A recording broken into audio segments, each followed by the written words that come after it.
नमस्कार दोस्तों, स्वागत है आपका मेरे आज के नार्सिसिस्ट सीरीज़ के एक और नए वीडियो में। मेरा नाम है राजीव, ये है राजीव कोचर लाइफ मंत्रा। दोस्तों, आज ये वीडियो उन बहनों के लिए है जिनके पिता, पति और ससुर तीनों नार्सिसिस्ट हों, तो उनके जीवन पे क्या बीतती है ये जानिए।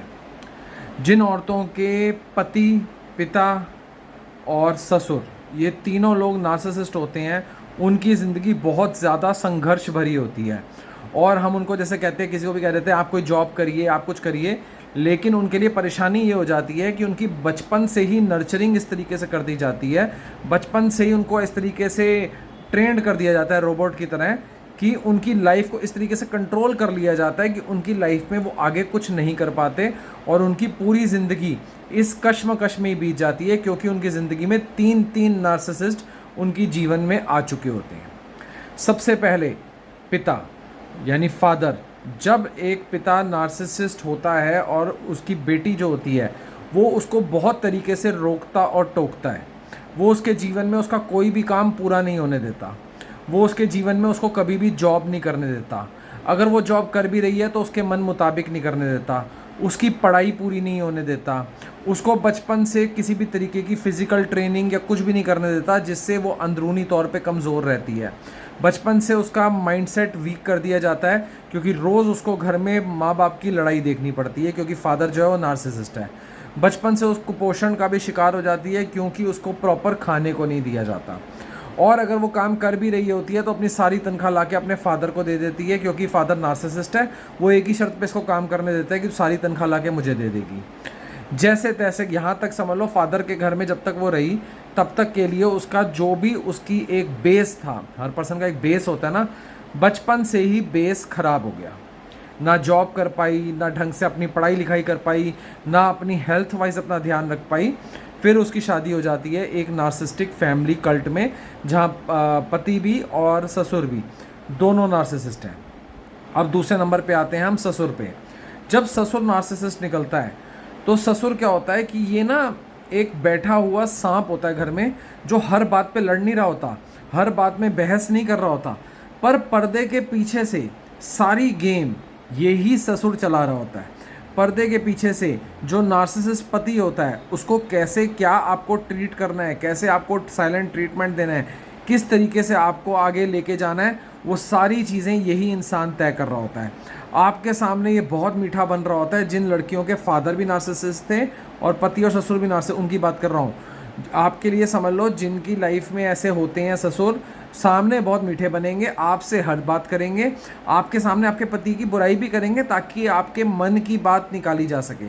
और जब आप इन पे विश्वास करके अपने मन की सारी बात इनसे कर देते हो, तो ये पीछे से जाके सारी कैमरे की तरह पूरी बात जो है वो आपके पति को और पूरी घर वालों को बताती हैं, और उसके बाद उन्हीं बातों का मंथन करके आपके खिलाफ षड्यंत्र बनाते हैं। यानी एक ये छुपा हुआ सांप होता है जो नार्सिसिस्ट ससुर होता है, जो आपको विश्वास में लेके, यानी इसको हम कोवर्ट नार्सिसिस्ट भी बोल सकते हैं। ये सामने कभी नहीं लड़ता, ये सामने कभी नहीं आता, लेकिन ये पीछे से आपके बारे में षड्यंत्र और आपके बारे में बैकबाइटिंग करता है। अब आते हैं हम नार्सिसिस्ट पति। जब आपका नार्सिसिस्ट पति होता है, वो आपके जीवन को पूरे तरीके से कंट्रोल करने की कोशिश करता है। आप क्या पहनेंगी, आप कैसे जाएंगी, आप कब सोएंगी, आप कब क्या करेंगी, वो हर चीज़ को कंट्रोल करता है। अब बचपन से आपने यही सब चीज़ें देखते हुए आए, आगे आपको पति भी ऐसा मिल गया, तो वही आपके ज़ख्म हरे हो जाते हैं। वही जो आपके फादर आपके साथ ट्रीटमेंट कर रहे थे, उससे भी बुरा ट्रीटमेंट ये पति कर रहा होता है। आप कब क्या पहनेंगी, आप कब जाएंगी, आप कब आएंगी, आप इसी कश्मकश में रहते हैं। और इस जो नार्सिसिस्टिक पति होता है, इसका टारगेट होता है आपको सबसे पहले प्रेग्नेंट कर देना, क्योंकि ये नार्सिसिस्टिक पति जानता है और ससुर भी जानता है, जैसे ही आप प्रेग्नेंट हो जाएंगे आप एक तरीके से इनके जाल में पूरे तरीके से फंस जाते हैं। क्योंकि जैसे ही आप प्रेग्नेंट होंगे आप अपने बच्चे वाली साइड पे लग जाएंगे, और ये पीछे से अपनी जो गंदी हरकतें हैं, जिन गंदी हरकतों को अंजाम देना है वो देते रहेंगे।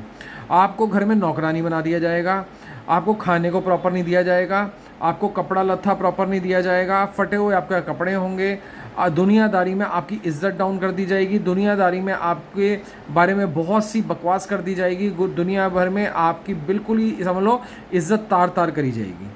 तो ये होता है जब आपके लाइफ में तीन नार्सिसिस्टिक लोग बाप की फॉर्म में, ससुर की फॉर्म में और पति की फॉर्म में आते हैं।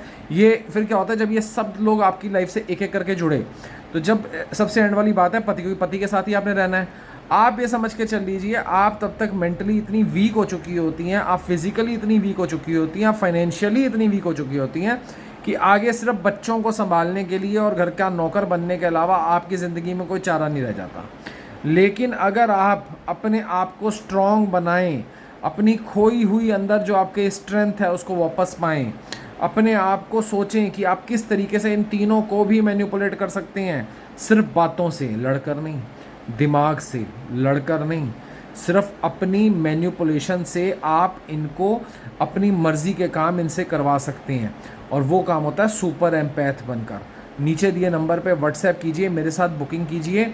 मैं आपको 1 घंटे का सेशन लूँगा, 1 घंटे का पेड सेशन होगा। आपको सारे पॉइंट्स आपसे सुनूंगा, आपसे सारे पॉइंट्स पे मंथन करेंगे, समझ में आएगा। कई बार ये मल्टीपल सेशंस भी लिए जाते हैं ताकि आपको समझ में आए, और उसमें से मंथन करके उस चीज़ का आपको कॉन्फिडेंस आना शुरू होगा। जो बचपन से आपके फादर से लेके फिर आगे आपके ससुर से लेके आगे आपके पति तक जो आपका कॉन्फिडेंस तार तार कर दिया गया है, वो कॉन्फिडेंस वापस लाने की ज़रूरत है। और ये लाना आसान नहीं होता है। इसको लाने के लिए डिस्कशंस करनी पड़ती हैं, इसको लाने के लिए माइंड को अपने स्ट्रॉन्ग करना पड़ता है, और इसके लिए सेल्फ पावर चाहिए। सेल्फ अपने आप को इतना स्ट्रॉन्ग रखना पड़ता है, क्योंकि मैं ये बात जानता हूँ कि अगर आपकी लाइफ में 3 नार्सिसिस्ट आ गए, वो आपकी एनर्जी चूस चुके हैं, आपको इमोशनली ड्रेन कर चुके हैं, आपको फाइनेंशियली खाली कर चुके हैं। आसान नहीं होता है, लेकिन हम ये भी तो सोच के चलें कि हम लोग कीड़े मकोड़े नहीं हैं, हम लोग डोरमेट नहीं हैं जो उम्र भर आगे बचे हुए 20-30 साल इसी काम में गुजारेंगे। हमको स्ट्रॉन्ग बनना है, माइंड को स्ट्रॉन्ग करना है, आगे हमें बढ़ना है, और बढ़ने के लिए हमें अपने आप को, अपने माइंड को, अपने दिल को, अपने आप को पूरे तरीके से स्ट्रॉन्ग बनाना है, तभी हम आगे बढ़ सकते हैं। नहीं तो ये जो 3 आपको बताएं, अगर आपकी लाइफ में 3 लोग आए, ये आपको टोटली खाली कर देंगे। टोटली आपके पास कुछ नहीं बचेगा।